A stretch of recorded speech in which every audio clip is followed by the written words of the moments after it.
might not be the best for a jump like that. That's something I want to see. So let's keep an eye out for how many teams do commit to go far out towards the East Coast, or how many maybe settle for Gatka splits, Prim area type things, and there are many different options. I think we have a drunk pilot. That does happen sometimes. I think it's 42 seconds in the game becomes normal. Do not ask me why. I've seen it happen before, where the plane goes weird and then it goes normal. Oh no, are we normal now? Okay, 29 seconds it is then. Nice. 29 seconds in, the pilot stopped being drunk, and now we're all good. Interesting. Having a quick look at the leaderboard and coming into this one, of course, you can do !leaderboard in the chat to go see it yourself as well. But I do have to say one thing. Since I am streaming with a 10-minute delay, of course, so people can't do stream sniping and all that stuff.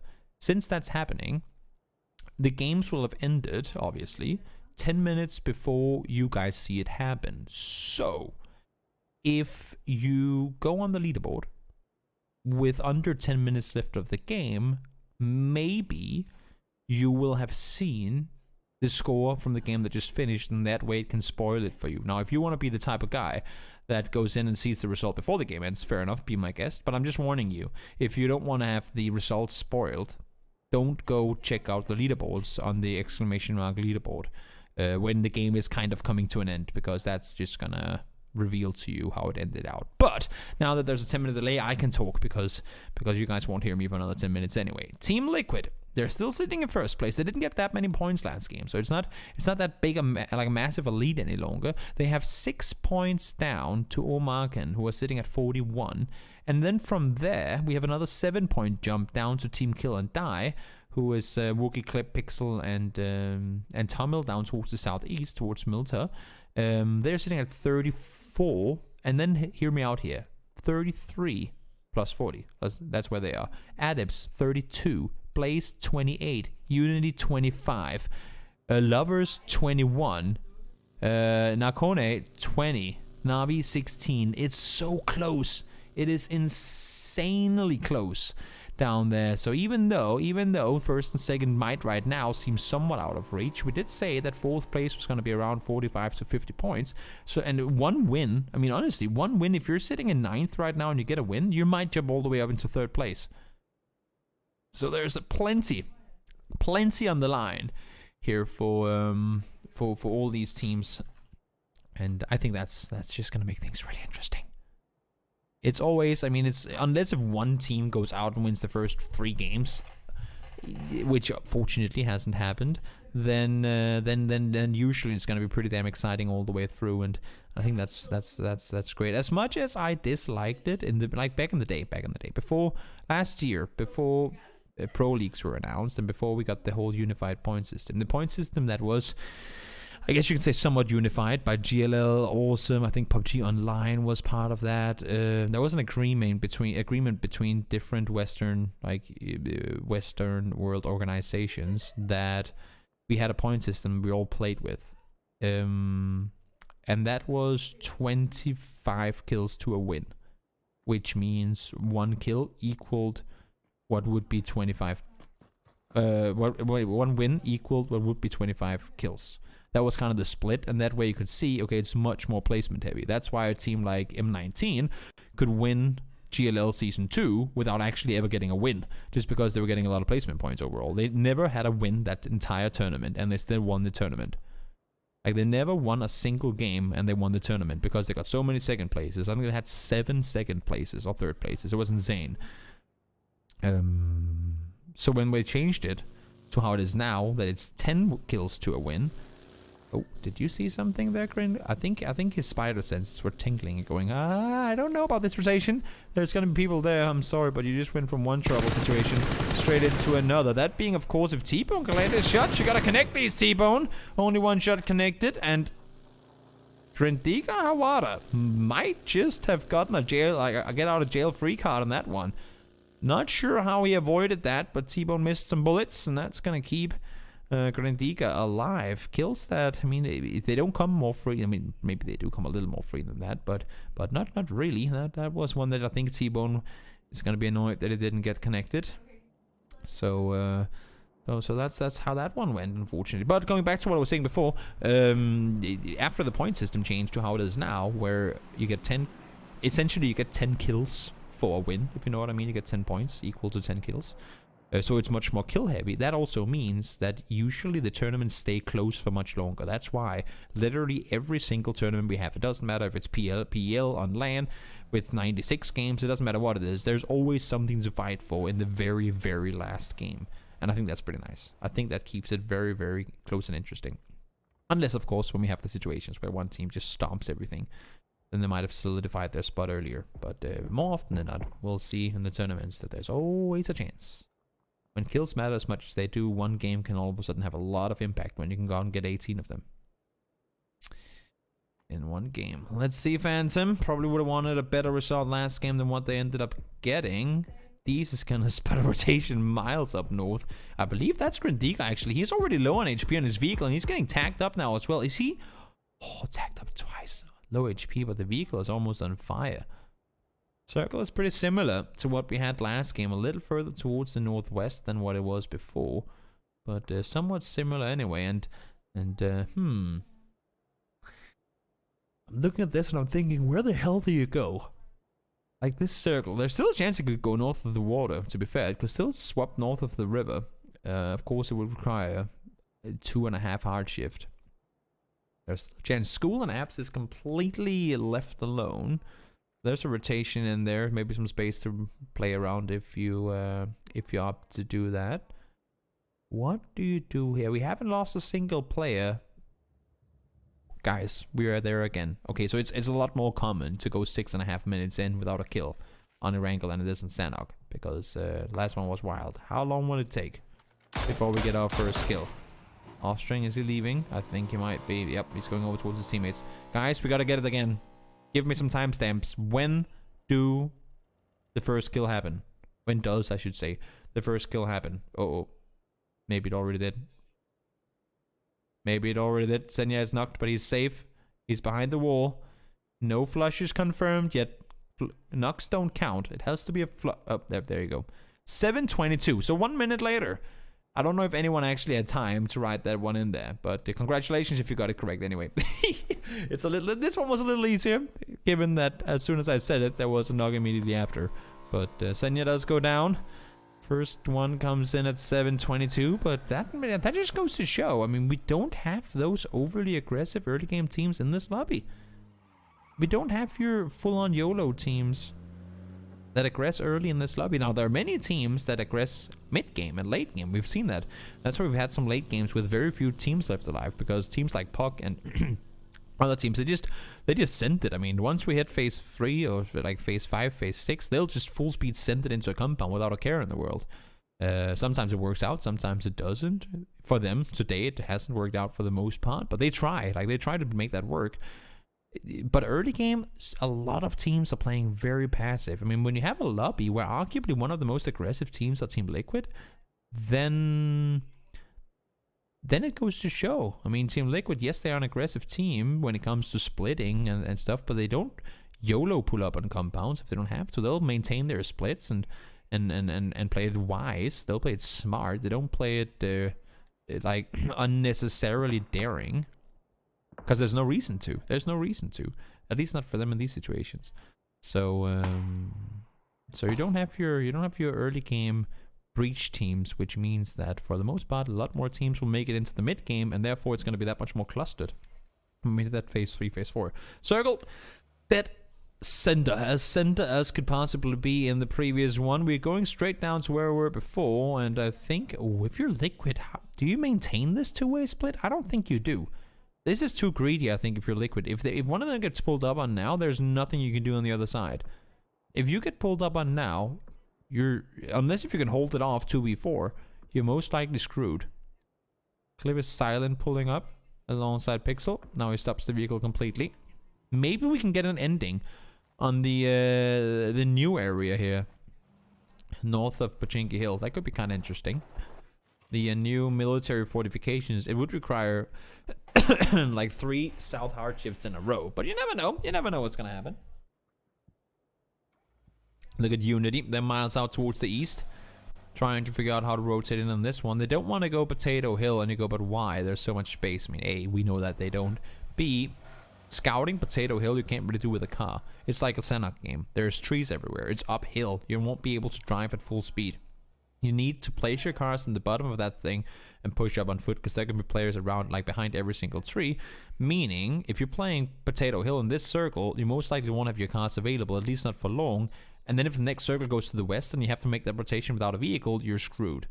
So, oh, did Kemba just get seen? I think Nanvik turned around. He was like, no, no, no, no, no, that's not gonna happen. Went around to play it safe. Makes perfect sense. And yep, you can see Unity don't want any part of Potato Hill. They're gonna wrap, or continue to wrap north around. Smart play, in my book. I mean, it's a... When you have Potato Hill on the far end of the circle, it can be really tricky to play. And I think it's a wise decision on their part not to try and go there. Yes, they can scout their way into Pachinki, potentially. But if there's another team sitting up there already, there's just not a whole lot to do. There's just not a whole lot you can do. Not fair. Trying to rotate through the middle. They do have a they do have a chance to get a spot in the double twin compound towards the center. And I think that's where they're going now. They did lose Uno. Of course, that's gonna happen. When you rotate past X amount of teams, those vehicles, I mean, they're not immortal, so you will go down eventually, and they lose one. But given the position that they've got, only losing one on rotation like that, that's not exactly the worst thing in the world. Unity up towards Rozhok. They have Blaze next to them. That could be a fight waiting to happen. Lassa getting tagged up, as you can see. Noctiv tries to make it away, but Lassa is there. Finds him. Now Cash goes down as well, but that's elsewhere on the map. And Noctiv goes down. Smoke's not being deployed immediately. They want to get the res up towards the end-game leader. Oh, tried to block off, but Rip is there to get the kill from School. All the way down on the... Is he on the roof? He might actually be. Finds the angle there. Quissy goes down. Bullet straight to the face. Lips in. Got the knock. He's gonna be able to get the flush as well.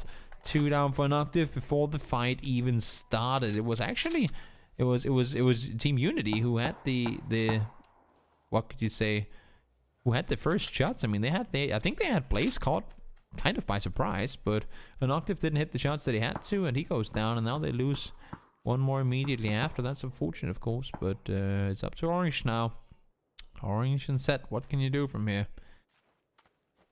Otto, what can you do? The new circle's gonna start closing in about 50 seconds time. There's still time to plan. This one shifts straight back to where we were before again, and that's what I'm saying. If we were sitting on Potato Hill here without vehicles, how the hell do you push into this one? We're going full on Ruins game in this one, at least for now. And our Ruins for the most part looks the same as what it did before. There's a little bit of a fortification between Ruins and the yellow houses though, which I now just call planks.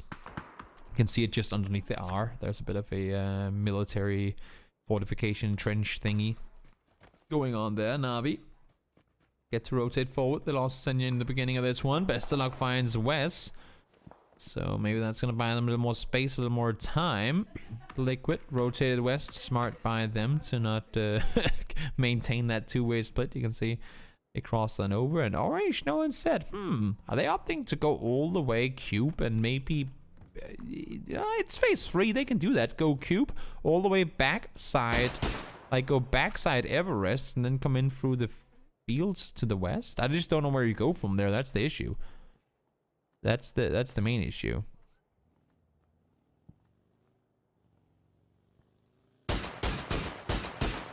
Rex looking around. What can you do? Marsik just sends it. Again, we're talking about this. Puck, they are a team that will just send it. They are a team that will just send it. 14 minutes in, we've lost 5 players. Tricky thing here is going to be once the next circle pops, because we know it's phase 4. It's quite a bit smaller in comparison to its predecessors. Like the shift size compared to the previous circle is really small when you hit phase 4. So if we get a hard shift anywhere, which could very well happen with the water being up north, if we get a hard shift, it's going to be chaos. We're talking next circle could potentially give space for 6 or 7 teams to play anything. If it goes straight to the west, there's going to be a massive field and 2 compounds. I mean, it could be chaos. It could very easily be extremely chaotic, and that's when, because we've lost so few players now, like if we've lost 2 teams, maybe 3 teams at this point, there'd be much more room to play around. But because so many are still alive, you're just gonna pile on more dead bodies, essentially. Let's see. Kill and die. They didn't win last game, but they had 13 kills, and I assume that they'll be well satisfied with that one anyway. I think that one bounced off the head of Erky. You should take 1 damage from that, shouldn't you? Take 1 damage from actually, like, headbutting a nade. I feel like he should have. He's gonna go down anyway, though. Flammy finds Pixel. So 1 does come in return. And Trico's alive as well. Gotta feel good for Trico to be alive. I mean, I feel bad for him. Seeing the first 2 games, he went down in vehicle explosions pretty much instantly. And now, fortunately, he gets to engage in a fight here. Flammy does go down. Tomil spots him from below. Trico down as well. Anonymous tries to make a play, but it's too little too late. He's going to be the last remaining player on his team, and he's going to have to back off. Circle has shifted towards the north. And, well, I mean, if your team kill and die, they had great success down here before. And now, oh my lord, this is the exact shift I was just talking about. What can you play? Ruins? Like, what can you play here? 1, 2, 3, 4, 5, 6. There's 7 teams on the east side of this circle that need to make their way in somehow. Where the hell do you play from?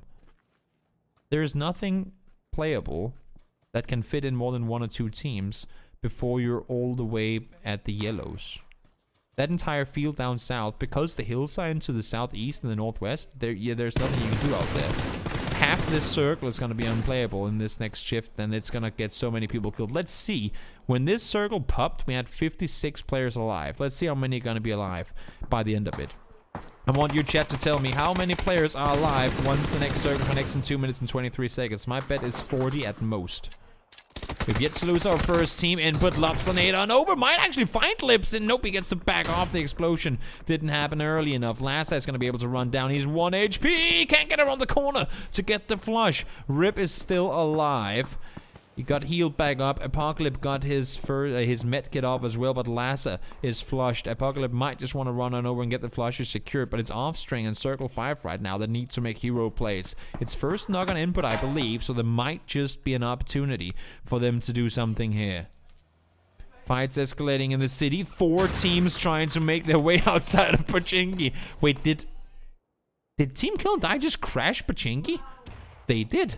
Not sure why, but they did, and it's going to be scary for them to make their way out of here. Let's see. Woogie is looking around the corner. Fiend got the knock onto Sunchi. There's so many teams here. There's so many teams down in this corner. And as if 4 teams weren't enough, Team Kill and Die wanted a piece of the action, and they're pulling up on this one too. That's over the top for Rex finds Virgie. Still a few left alive on that team, but they're in the blue now, and that's the main issue here. Once you're in the blue, in this circle... No, Navi is crashing as well. Everyone is crashing the east, and no one's in the circle. This is what I'm saying. There's nothing to play. Everyone are crashing to take fights. There's 2 players of, I want to say, half the server down here who are inside this circle right now. Everyone is fighting blue phase 4. You're gonna die to the blue. Tomil, you're going to die before you get that first hit off. Are you? Yes, he is. He's going to go down. No one can get rest in the blue. This is a chaos situation. My numbers are gonna be off. I said 44.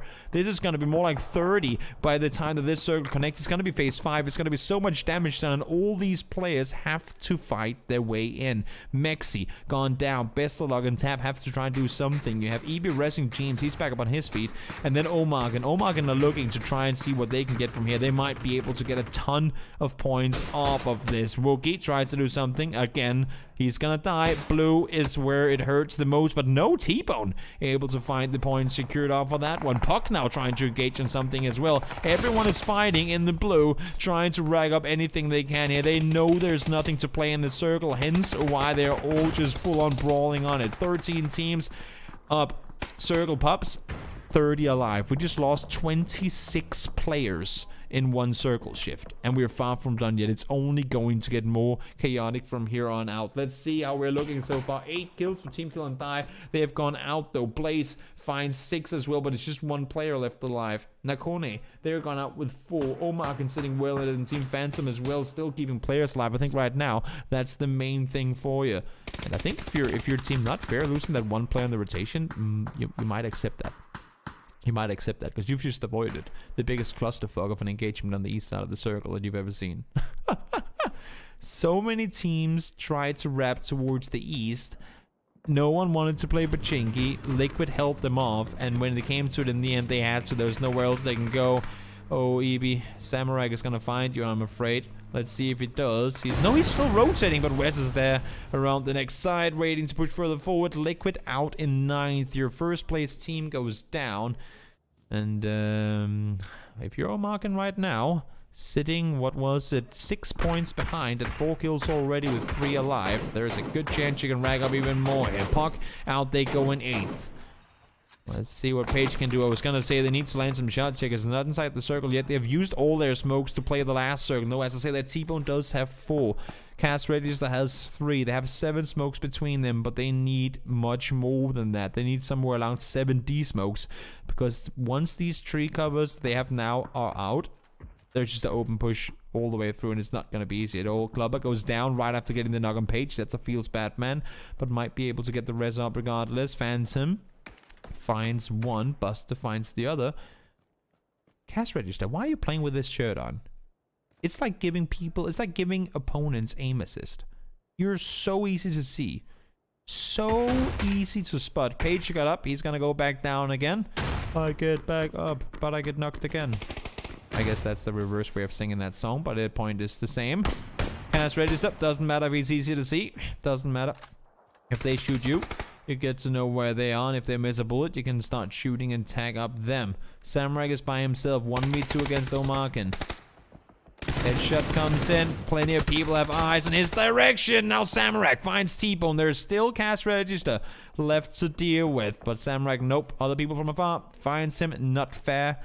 I guess Samurai would say it wasn't, but he's going to go down to exactly that team. 5 teams left alive in phase 5. We have 14 players alive. Make that 13 alive in phase 5.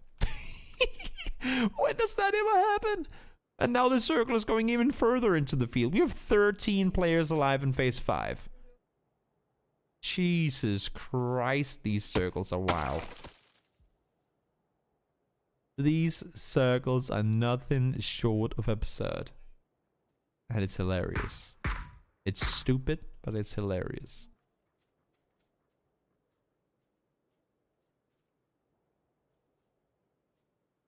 Lovers, winners of last game with 10 kills, are holding strong in the east.